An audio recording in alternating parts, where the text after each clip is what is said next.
مسمہ نہ ہو تو اب کیا ہوگا؟ مہر مثل ہوگا. بات میں آئے گی نہیں؟ اب یہ کیا مسمہ کیوں ہوگا، مہر مثل کیوں ہوگا؟ تو فرماتے اس لیے کہ مسمہ تو ذمے میں واجب ہے شوہر کے. جب نکاح ہوا اور نکاح کے بعد شوہر پر مسمہ مہر ہے تو وہ تو اس پر لازم ہو گیا اور لازم ہے، اور موت کی وجہ سے وہ مؤکد بھی ہو چکا ہے. مر گیا تو پڑھا آپ نے کہ خلوت، وتی اور موت یہ تو مہر کو مؤکد کر دیتی ہیں، تو وہ تو اس کے ذمے میں لازم تھا اور مرنے کی بنیاد پر مہر مؤکد بھی ہو چکا ہے. لہذا اب شوہر کے ترکہ سے اسی مہر مسمہ کا فیصلہ دیا جائے گا. بس میں نہیں. البتہ ہاں ایک بات یاد رکھنا، اگر یہ بات معلوم ہو جائے کہ بیوی کا انتقال شوہر سے پہلے ہوا ہے، دونوں کا انتقال ہوا نا تو اس کی کئی صورتیں نکل سکتی ہیں. شوہر کا انتقال پہلا ہوا، بیوی بعد میں مری، بیوی پہلے مری، شوہر بعد میں مرا، دونوں ایک ساتھ مرے، ہے نا، معلوم ہی نہیں کون پہلا مرا، مثلا ایکسیڈنٹ وغیرہ ہو گیا. اب گھر والے جب پہنچے تو دونوں کا انتقال ہو چکا تھا. اب یہ تو پتا دونوں کا انتقال ہو گیا لیکن پہلے کون مارا یہ پتا نہیں. ٹھیک ہے. اور ایک صورت یہ کہ دونوں کے انتقال میں یہ معلوم ہو جائے کہ پہلے یہ مارا پہلے یہ مارا. اب یہ معلوم ہوا کہ عورت کا انتقال پہلے ہوا ہے، عورت کا انتقال پہلے ہوا. اب ظاہر سی بات ہے جب عورت کا انتقال پہلے ہوا اور شوہر زندہ ہے تو عورت کی جو وراثت ہے وہ تقسیم کی جائے گی اور اس میں شوہر کا بھی حق ہوتا ہے. اس میں شوہر کا بھی حق ہوتا ہے. شوہر کا حق کتنا ہوتا ہے، کتنا ملے گا شوہر کو؟ تو بیٹا اگر عورت کی کوئی اولاد نہیں ہے، کوئی بچہ نہیں ہے تو نصف کا مالک ہوتا ہے شوہر، نصف مال کا. عورت اگر 1 لاکھ روپے چھوڑ کر گئی اور اس کی کوئی اولاد وغیرہ کچھ ہے ہی نہیں تو اب نصف تو شوہر کو مل جائے گا. ٹھیک ہے. اور اگر اولاد ہے تو ربوع ملتا ہے. بس میں گئی. ایسی اگر شوہر کا انتقال ہو، بیوی زندہ ہو تو بیوی کو بھی شوہر کی وراثت سے حصہ ملتا ہے. وہاں کتنا ملتا ہے؟ تو بیوی کو اس وقت میں اگر شوہر کی اولاد ہو تو ربوع ملے گا. ٹھیک ہے. اور اگر اولاد نہ ہو تو ربوع ملے گا، اور اولاد ہونے کی صورت میں اس کا بھی آدھا ملے گا. بس میں آئے گی نہیں. شوہر کے مقابلے میں عورت کا حصہ کم ہوتا ہے. سمجھ گئے نہیں. اب جب شوہر عورت کا انتقال پہلے ہوا تو شوہر عورت کا وارث بنے گا، تو عورت کی جو وراثت ہوگی اس میں شوہر کا بھی حصہ ہوگا. بس میں نہیں. اب مان لو عورت اپنا کچھ ترکہ چھوڑ کر گئی ہے اور ادھر شوہر کا مہر بھی ہے، 50,000 روپے اور چھوڑ کر گئی ہو اور 50,000 اس کا مہر ہے. اب ٹوٹل ملا کر عورت کا ترکہ 1 لاکھ روپے مثلا ہوا. ٹھیک ہے.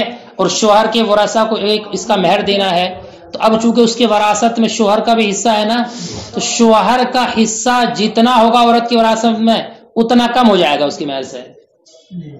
نہیں بلے بڑی بات ہے نہیں. اب مثلا اگر آدھا اس کو ملتا تو آدھا کم کر کے جو ہوگا اس کو دے دیا جائے گا، یا اگر ربوع ملتا تو ربوع کم کر کے اس کو دے دیا جائے گا. ارے بات میں آ گئی. تو اگر عورت پہلے مری ہے تو اب اس کا حصہ جو ہے عورت کی وراثت سے کم کر لیا جائے گا. اور دوسری والی صورت اگر ہے تو صاحبین کے قول کی وجہ یہ ہے کہ مہر مثل عورت کے ذمے میں واجب ہے. مہر مثل کیا عورت کے اس کے شوہر کے ذمے میں واجب ہے، ایسی جیسے کہ مسمہ واجب ہوتا ہے. لہذا موت کی بنیاد پر وہ ساقط نہیں ہوگا.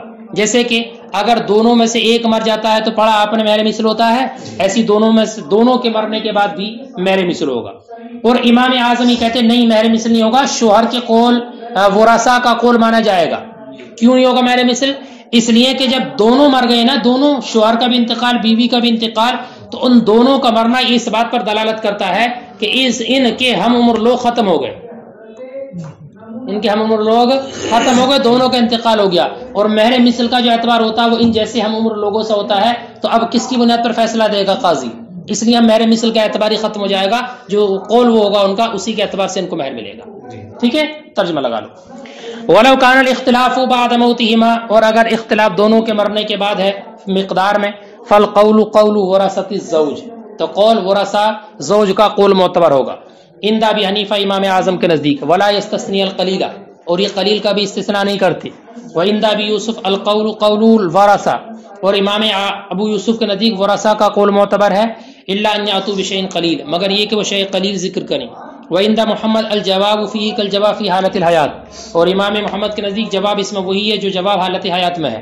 وَإِنْ كَانَ فِي أَصْلِ الْمُسَمَّى، اور اگر اختلاف اصل مسمى میں ہو فعند ابی حنیفہ القول قول من انکرہ، تو امام اعظم کے نزدیک قول اس کا معتبر ہے جو اس کا منکر ہے. فالحاصل انہ لا حکم لمہر المثل عنده بعد موتہما، تو حاصل یہ کہ ان کے نزدیک مہر مثل کا حکم نہیں ہوگا ان دونوں کے مرنے کے بعد. علی ما نبینہ من بعد انشاءاللہ، جیسے کہ ان قریب ان کی دلیل میں ہم اس کو ذکر کریں گے انشاءاللہ. وَإِذَا مَاتَ الزَّوْجَانِ، اور جب زوجان دونوں مر گئے، وَقَدْ سَمَّى لَهَا مَهْرًا، اور اس کے لیے مہر مسمى تھا، فَلِوَرَثَتِهَا، تو ورثہ کے لیے جائز عورت کے، أَن يَأْخُذُوا ذَلِكَ مِن مِيرَاثِهِ، کہ وہ اس مہر کو شوہر کی میراث سے لے لے.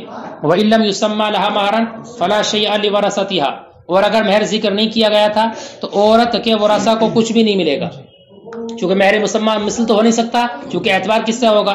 امام اعظم کے نزدیک.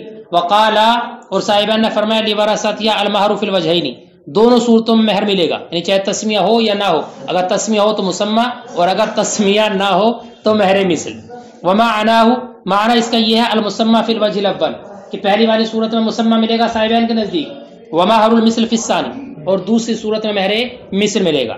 اما الاول، ہاں پہلی صورت میں یہاں مسمى ملے گا، فلأن المسمى دین فی ذمتہ، اس وجہ سے کہ مسمى ذمے میں لازم ہوتا ہے. وقد تأکد بالموت، اور وہ مؤکد ہو چکا ہے موت سے. فیقضی من ترکتہ، تو اس کے ترکہ سے، شوہر کے ترکہ سے فیصلہ دیا جائے گا اسی کا. الا اذا علم انها ماتت، مگر جب کہ یہ جان لیا جائے کہ عورت مر چکی ہے اس سے پہلے ہی. فیسقط نصیبہ من ذلک، تو اب شوہر کا حصہ اس کی وراثت سے ساقط ہو جائے گا.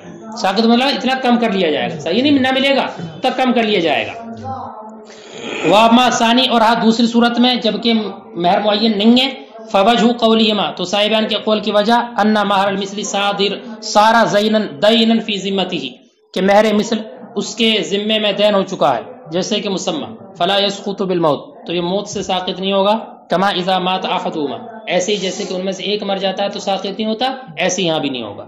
ولی ابی حنیفہ، اور امام اعظم کی دلیل ان موتہما یدل علی انقراض اقرانہما، کہ ان دونوں کا مرنا ان کے ہم عمر لوگوں کے ختم ہونے پر دلالت کرتا ہے. فابی مہری من یقدر القاضی مہر المثلی، تو کس کے مہر سے قاضی اندازہ کرے گا مہر مثل کا، جب کوئی ہے ہی نہیں تو اس لیے کچھ بھی نہیں ملے گا. بات یہ تمام صورتیں یہاں تک مکمل ہوئی. ومن بعث الى امراتی شیئا فقالت هو ہدیہ، اور یہاں سے ایک مسئلہ ذکر کرتے ہیں کہ بعد نکاح شوہر نے عورت کی طرف کوئی سامان وغیرہ بھیجا ہے نا، اب بعد میں اختلاف ہوا، عورت کہتی ہے یہ تو گفٹ تھا، ہدیہ تھا، شوہر کہتا نہیں ہدیہ نہیں تھا، یہ تو مہر کا تھا. ٹھیک ہے، تو اب کس کا قول معتبر ہوگا؟ شوہر کی بات مانی جائے یا عورت کی؟ تو فرماتے ہیں ایسی صورت میں شوہر کا قول معتبر ہوگا، اس لیے کہ یہی مالک بنانے والا ہے، اور کس مقصد سے، کس جہت سے مالک بنا رہا ہے اس سے بہتر کوئی نہیں جانتا. مالک بنانے والا وہی ہے نا، دینے والا وہی ہے، تو اس دینے کی جہت کو بھی سب سے بہتر یہی جانتا ہے. بات سمجھے گا نہیں؟ اور ظاہر سی بات ہے، ایک انسان وہ ہے کہ جس پر کوئی چیز لازم ہے نا، 1000 روپے اس کو دینا لازم ہے، ذمے میں دینا ہی دینا ہے، تو ایسا کوئی بے وقوف نہیں ہوگا جو اس لازم چیز کو اپنے ذمے میں باقی رکھے اور بلا وجہ نفل کے طور پر اور گفٹ کے طور پر اس کو ہدیے اور تحفے دیتا رہے. پہلے وہ اپنے وجوب کو ختم کرنے کی کوشش کرے گا، اس لیے شوہر کا قول ہی معتبر ہوگا.